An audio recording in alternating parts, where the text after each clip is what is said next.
processing application. While there's some overlap between a lint program and a compiler, over time there's quite distinct research and expertise in how to lint versus how to compile. Modern lint programs look at programs in far more detail than most compilers. Separating the concerns of lint and the C compiler also allowed lint programs to use more memory and take more time to execute than compilers. Since the typical developer might use the compiler many times per day and run lint less often, it was nice for the compiler to run quickly and make light use of computer resources. We call this idea of building two smaller complementary programs that each specialize in one task separation of concerns, and it is an important principle in computer science. By keeping each component simple and focused, we can more easily build, test, and verify each component.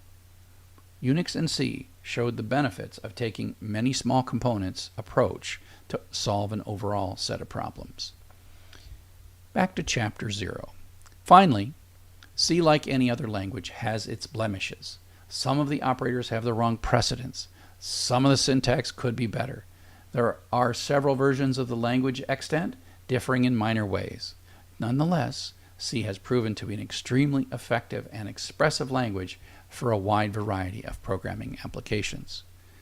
The rest of this book is organized as follows. Chapter 1 is a tutorial introduction to the central part of C. The purpose is to get the reader started as quickly as possible, since we believe strongly that the only way to learn a new language is to write programs in it. This tutorial does assume a working knowledge of the basic elements of programming. There is no explanation of computers, of compilation, nor the meaning of an expression like n equals n plus 1. Although we have tried where possible to show useful programming techniques, the book is not intended to be a reference work on data structures and algorithms. When forced to make a choice, we have concentrated on the language. Chapters 2 through 6 discuss the various aspects of C in more detail and rather more formally than does Chapter 1, although the emphasis is still on working examples of complete, useful programs rather than isolated fragments.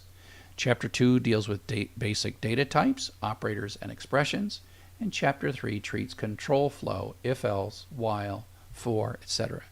Chapter 4 covers functions and program structure, external variables, scope rules, and so on.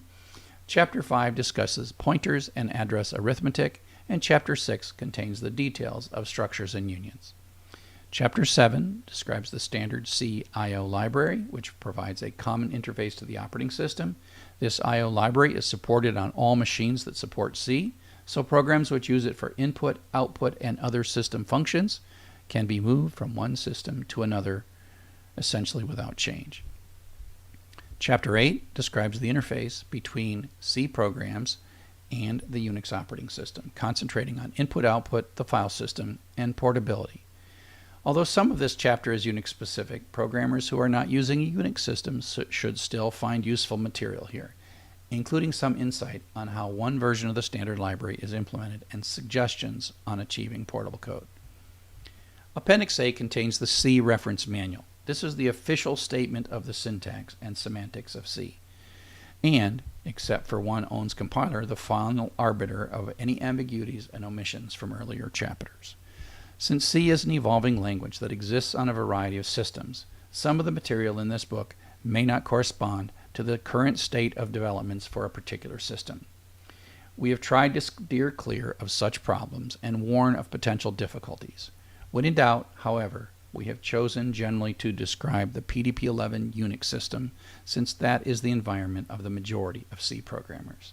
Appendix A also describes implementation differences on the major C systems. This recording of Chapter 0 of the 1978 C programming book written by Brian Kernighan and Dennis Ritchie is part of my C Programming for Everybody course, where I teach C from a historical perspective. My name is Charles Severance, and I'm the teacher of the course.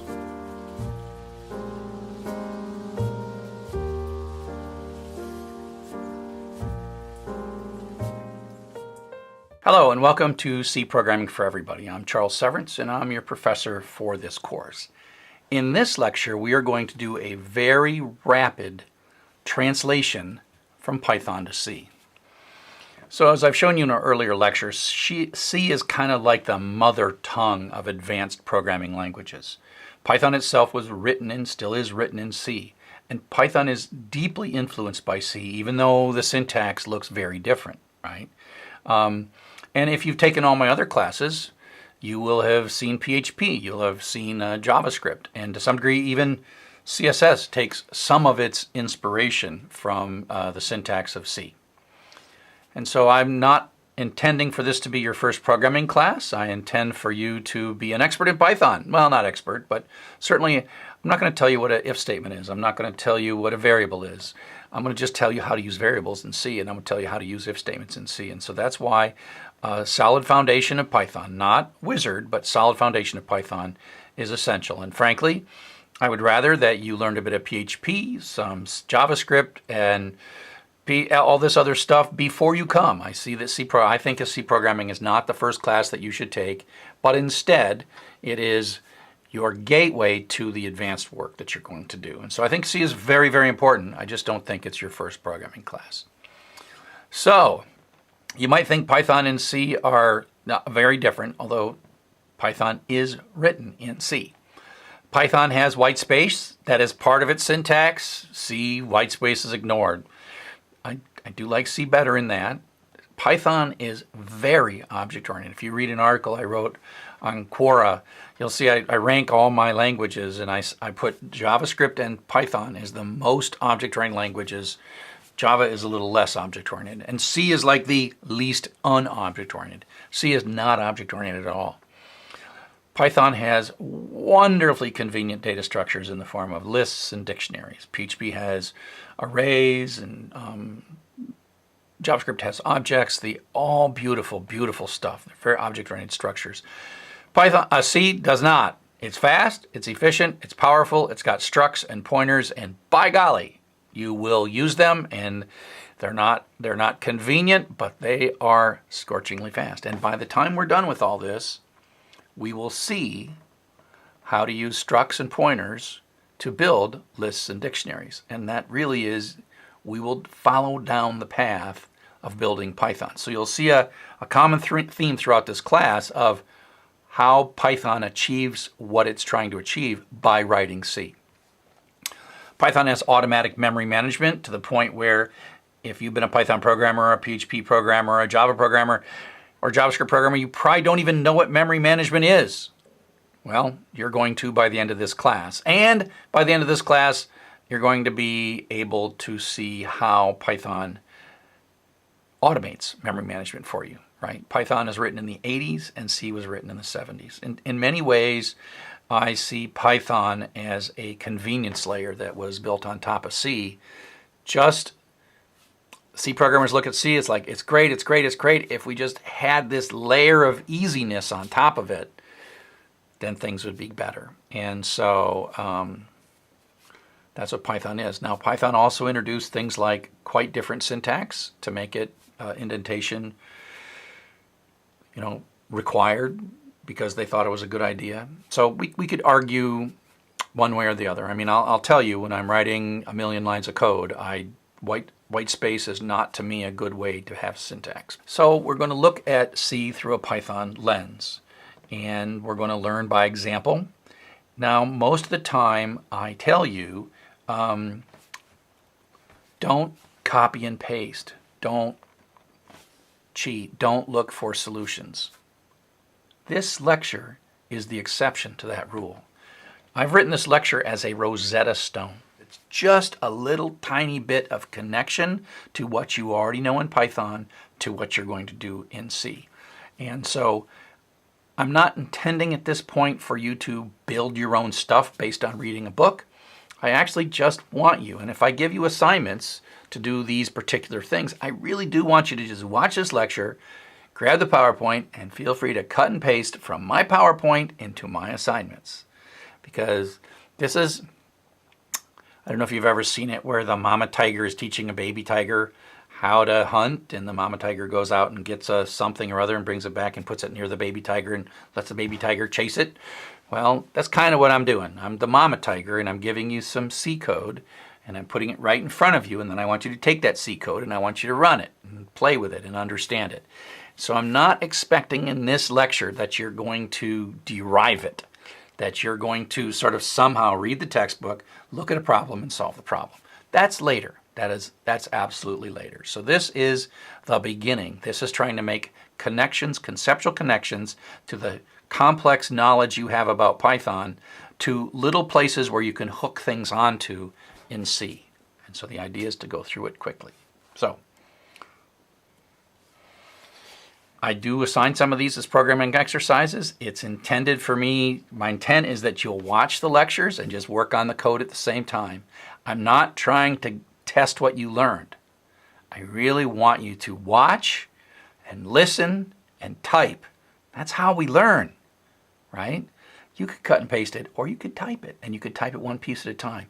And the mere act of you typing, even though you're just looking at a slide and typing it in, at this point in the course, that is the learning objective of this lecture. Now, that whole rule of just typing code in that you're looking at from someone else, don't do that forever. Later, I want you to do things like synthesize what you learn in the book, synthesize it, struggle through it, and figure things out and do the assignment yourself.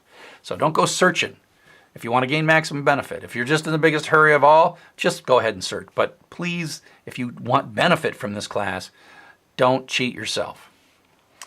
There's a lot of similarities that I'm not going to cover. You can go read the textbook, like the plus, minus, asterisk, slash, and percent. Hey, probably when you were learning Python, you're like, whoa, what's this percent thing, and why did they choose percent? And the answer is, that's what C chose, and so modulo is just percent in all these other languages because they flipped a coin in C and decided percent was modulo. The comparison operators, the assignment operator is equal sign, which means that the equality operator's got to be double equals, exclamation equals, less than, greater than, less than or equal, all that stuff's the same. Variable naming rules, the same. You start with a letter, underscore, and then numbers, letters, and underscores, and case matters, both languages. While loops, the concept of break and continue, which, some people get all worried about. I love break and continue. If you've taken my other courses, and you'll see when we talk about it in C, I love break and continue in C too. Maybe because I learned C first, and I just love breaking. And okay, enough about that. I love breaking and continue. Okay, enough about that. Constants. About the only thing that's really different in constants is like strings and characters and booleans. And strings and characters are like the biggest thing in the beginning. Both have int and float and char and byte. Now, again, byte and string and char are not the same thing. C has no str class, which is the string class, list or dictionary. And Python has no concept of struct or double. And in a sense, you could think of Python's float is really C's double, right? And so by the time Python was written, the notion of shorter floating point numbers is less critical. There are some differences. A lot of this, I think, was in the design of Python, trying to be a little less obtuse and a little more convenient. For me, it's annoying. I write the C versions of the operators like and, double ampersand, not as exclamation point, we call that bang, or double vertical bar, and in Python they're all convenient. We use the word AND, but okay, whatever. So there in C we have a for loop, but it's an indeterminate loop. If you remember the definition from Python for Everybody, indeterminate loop is one that you have to examine to see if it's got an infinite loop, whereas in Python if you say for x in some list, you're going to go through the whole list. It's a determinate loop. It only runs until that list is exhausted. C does not have such a thing, right? It just, every loop has got a condition to finish it.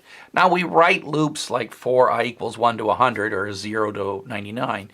We write them and you can look at them and say, yeah, that's not an infinite loop. It's just technically you have to look at the loop to make sure that you haven't inadvertently made an infinite loop.